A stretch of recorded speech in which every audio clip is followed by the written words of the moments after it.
ଠାକୁରଙ୍କର ଗୋଟେ ଫେମସ୍ କେତେ ସୁନ୍ଦର ହେଇଛି ଫୁଲଟା।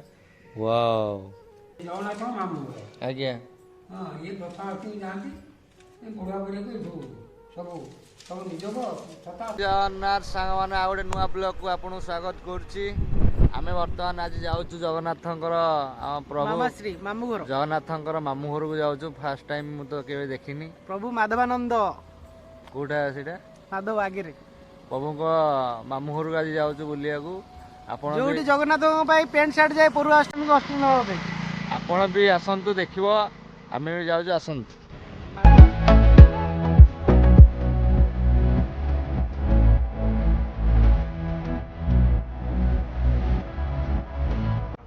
ଗାଡ଼ି ସ୍ପିଡରେ ଚାଲିଛି 40 ଟଙ୍କା।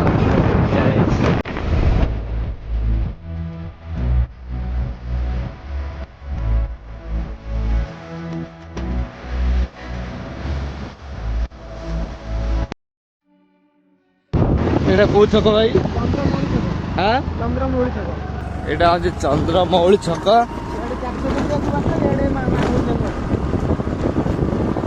ସେପଟେ ଚାରି ଛକକୁ ଯିବାକୁ ବାଟ, ଏପଟେ ଲେଫ୍ଟ ସାଇଡରେ ମାଧବ ଯିବାକୁ ବାଟ, ମାନେ ଯୋଉ ଜଗନ୍ନାଥଙ୍କ ମାମୁଁ ଘର।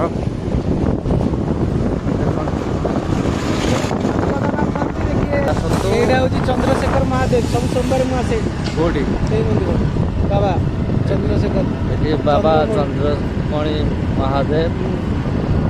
ଆଉ ଏଇଟା ଆମ ମିନି ପାର୍କ। ଆଉ ଏଇଟା ହଉଛି ଚାରି ଛକର ମିନି ପାର୍କ। ଦେଖନ୍ତୁ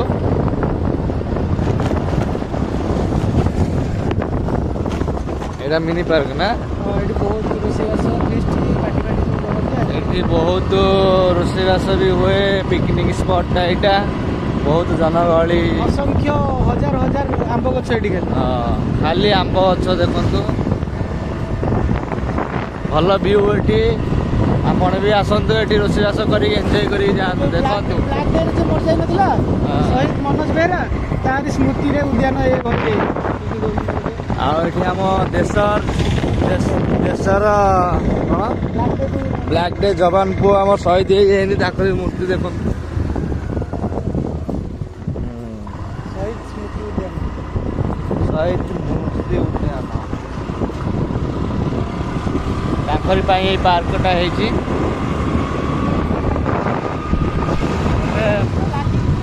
ଆମେ ଯାଉଛୁ ମାମୁଁ ଘର। ତାର ଜଗନ୍ନାଥ ମାମୁଁ ଘର ଯାହା, ଆମ ମାମୁଁ ଘର ବି ସେଇଆ। ଆମେ ବି ଯାଉଛୁ ମାମୁଁ ଘର। ଆସନ୍ତୁ ଦେଖିବା ଚାଲ। ସେଠୁ ସବୁ ଯାକ ଖାଲି ଆମ୍ବ ଗଛ, ସବୁ ଆମ୍ବ ଗଛ।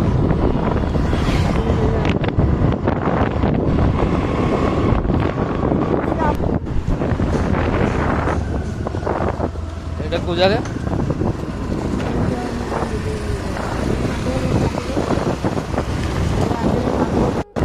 ଏଇଟା ହଉଛି ମାଧବ ବ୍ରିଜ ଦେଖନ୍ତୁ।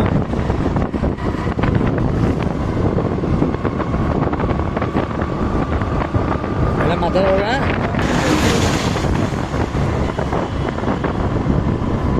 ଏଇଟା ହଉଛି ଆମ ଜଗନ୍ନାଥ ମାମୁଁ ଘର ଗାଁ। ଏଇଟା ଏଇ ମାଧବରେ ଏଇଠି ଯାତ୍ରା ହୁଏ। ଏଇ ଯାତ୍ରା ପଡ଼ିଆ ଏଇଠି ଯାତ୍ରା ହୁଏ।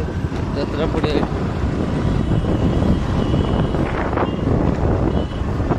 ଆରମ୍ଭ ହେଇଗଲା ମାଧବ ମାମୁଁ ଘର। ମାମୁଁ ଘରକୁ ଏଣ୍ଟ୍ରି। ଏବେ ଆମେ ମାମୁଁ ଘରକୁ ଏଣ୍ଟ୍ରି କରୁଛୁ। ଦେଖନ୍ତୁ ଜଗନ୍ନାଥ ମାମୁଁ ଘର ଏଇଟା ବି ଦେଖାଗଲେ ହିଁ। ଦେଖନ୍ତୁ ଆମ ମହାପ୍ରଭୁ ଜଗନ୍ନାଥଙ୍କର ମାମୁଁ ଘର। ସେମ୍ ଏକା ଘର ତାଙ୍କ ଭଳିଆ ସେମ୍ ଦେଖିବା ପାଇଁ। ଦେଖନ୍ତୁ ଦେଖି ପୁରା ବହୁତ ଖୁସି ଲାଗୁଛି। ଜଗନ୍ନାଥ ମନ୍ଦିର ଯେମିତି ଡିଟୋ ସେମିତି ଦେଖିବା ପାଇଁ। ଦେଖନ୍ତୁ ପୁରା ଅବିକଳ ଆମର ଜଗନ୍ନାଥଙ୍କ ଦେଉଳ ଯେମିତି ଆମ ମହାପ୍ରଭୁଙ୍କ ମାମୁଁ ଘର ସେମିତି ଦେଖନ୍ତୁ। ୱାଓ ଜୟ ଜଗନ୍ନାଥ।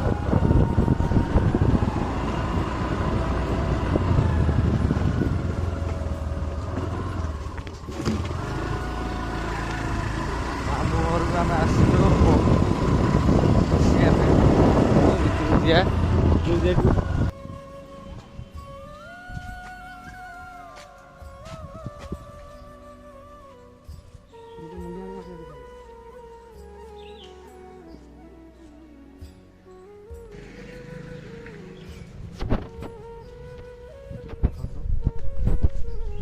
ଭିତରକୁ ଆମେ ଏଣ୍ଟ୍ରି କଲୁ। ପ୍ରଭୁ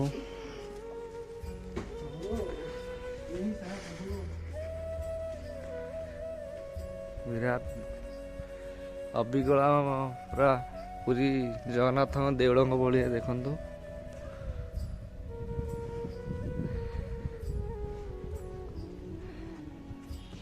ଇଏ ହେଉଛି ଆମର ପ୍ରଭୁ ଜଗନ୍ନାଥଙ୍କର ମାମୁଁ ଘର ଜାଗା ନା ଭାଇ ମାଧବ ଠାକୁରଙ୍କ ନାଁ ହେଉଛି ପ୍ରଭୁ ମାଧବାନନ୍ଦ। ଦେଖନ୍ତୁ ଆମର ପୁରା ପୁରୀ ଜଗନ୍ନାଥଙ୍କ ଦେଉଳଙ୍କର ଅବିକଳ ପୁରା ଦେଖନ୍ତୁ କେତେ ସୁନ୍ଦର ଭିଉ ଦେଖନ୍ତୁ।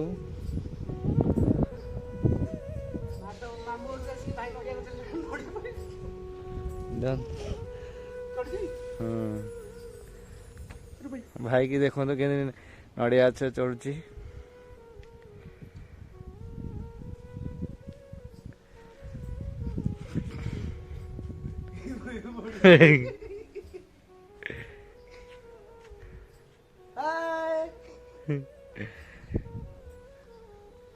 ଆଉ ଏପଟେ ବି ଦେଖନ୍ତୁ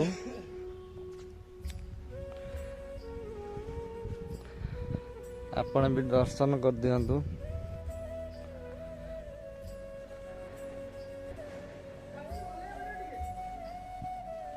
ପ୍ରଭୁ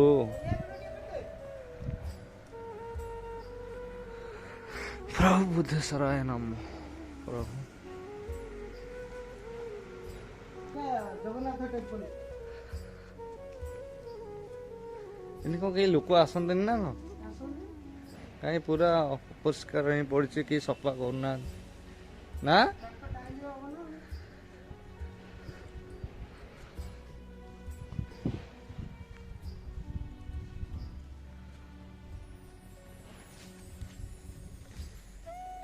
ଜୟ ଜଗନ୍ନାଥ।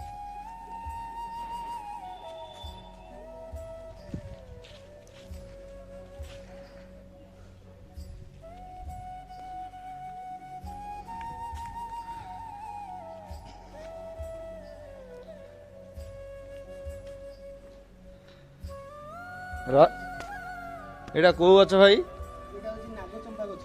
ନାଗଚମ୍ପା ଗଛ। ଏ ଫୁଲଟା ଠାକୁରଙ୍କର ଫେମସ୍। କେତେ ସୁନ୍ଦର ହେଇଛି ଫୁଲଟା। ୱାଓ। ଫୁଲଟା ପୁରା ଯେମିତି ମୋତି ଶାମୁକାରେ ରହେନି, ପୁରା ଡିଟୋ ସେଇଭଳିଆ ହେଇଛି ନାଇଁ। ବନ୍ଧୁ ବିରାଟ ବଡ଼ ଗଛ। ଏଇଟା ମୋ ଧନ ପାଇଁ। ଧନ ନିଅ।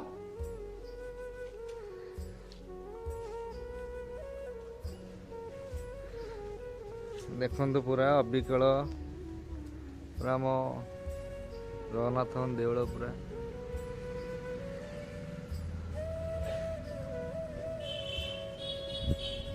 ଆଜ୍ଞା ଜଗନ୍ନାଥ ମାମୁଁ ଆଜ୍ଞା। ହଁ ଇଏ ପ୍ରଥା ଆସିକି ଯାଆନ୍ତି ବୁଢ଼ା ବୁଢ଼ୀକୁ ସବୁ ସବୁ ନିଜକୁ ଛତା ଚାଷ। ଆପଣ ଏଠି କେତେ ବର୍ଷ ହବ ରହିଛନ୍ତି? ମୋତେ 79 ବର୍ଷ ହେଲାଣି। ଆଜ୍ଞା। ଆଉ ମୁଁ କାମ କରିବା 11 ବର୍ଷ ଭିତରେ କାମ କରେ। ଆଜ୍ଞା। ରୋଷେଇ 11 ପାଇଁ ରୋଷେଇ ହଉଛି ନା କଣ? ହଁ ଆମ ନୀତି ହବ ବଡ଼ ଜଗନ୍ନାଥ ଯେତିକି ଯାହା ନୀତି ଅଛି ଆଜ୍ଞା ସବୁ ଅଛି ଅଛି ଯେ କମ୍, ସେଠି ଅଧିକା ଏଠି ଟିକେ କମ୍। ଆଉ ତା ଭିତରେ କେବଳ ଜଗନ୍ନାଥ ରଥଯାତ୍ରାଟା ଅଛି। ଆଉ ଇଏ ତ ଇଏ ଯୋଉ ଦେଉଳ ପୁରା ସେମ୍ ଟୁ ସେମ୍ ଆମ ଜଗନ୍ନାଥ ମନ୍ଦିର ଆମ ଏ ପ୍ରଭୁଙ୍କ ନାମ କଣ? ମାଧବ ମାଧବ।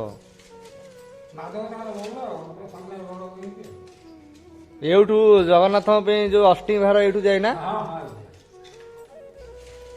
ଠାକୁରଙ୍କର ନୀତି ହେବା ପାଇଁ ତାଙ୍କର ରୋଷେଇ ଚାଲିଛି। ଚୁଲା ଲାଗିଲା ଠାକୁରଙ୍କ ଚୁଲା ଲାଗିଲା।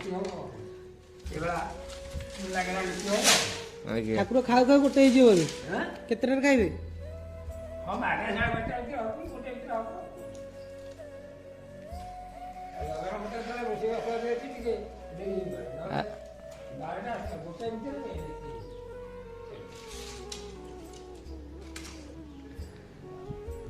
ଆଜ୍ଞା ଏ ମଉସା ଜଣେ ନା ଦୀର୍ଘ 11 ବର୍ଷ ହବ ଆମ ଠାକୁରଙ୍କ ସେବାରେ ହିଁ ଅଛନ୍ତି ଏଇଠି। ଠାକୁରଙ୍କ ପାଇଁ ରୋଷେଇ ଖାଇବା ପିଇବା। ଠାକୁରଙ୍କ ଖାଇବା ପିଇବା ସବୁ ହିଁ ବୁଝୁଛନ୍ତି। ଦେଖନ୍ତୁ ଦୀର୍ଘ 11 ମାଟି ହାଣ୍ଡିରେ ରୋଷେଇ ହୁଏ। ମାଟି ହାଣ୍ଡି ରୋଷେଇ ମାଟି ହାଣ୍ଡି ଭୋଗ। ମାଟି ହାଣ୍ଡି ରୋଷେଇ ହୁଏ। ମାଟି ହାଣ୍ଡି ଭୋଗ। ଆମର ଏପଟେ ଯୋଉ ଭୀମ ଯୋଉ ଆଉ ଠାକୁର ପାଇଁ କଣ କଣ ଆଇଟମ ଟା ତିଆରି ହଉଛି ଠାକୁରଙ୍କ ପାଇଁ ଏବେ ବର୍ତ୍ତମାନ? ଡାଲି ଭଜା କ୍ଷୀରି ଖେଚେଡ଼ି ଅନ୍ନ ରାତିକି ଦହି ପଖାଳ କାକରା ମାଛ ପୁଳି ଏଇସବୁ ଜିନିଷ। ମାନେ ରାତିକି ମାଧବାନନ୍ଦ ଖାଇବେ ଦହି ପଖାଳ।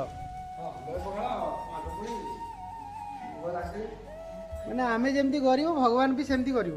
ଆମେ ଯାହା କରିବା ସେ ଆମେ ଯାହା ଖାଇବା ସେମାନେ ବି ସେଇଆ ଖାଇବେ। ଖାଇବା ବିଭିନ୍ନ ପ୍ରକାର ହେଲାଣି।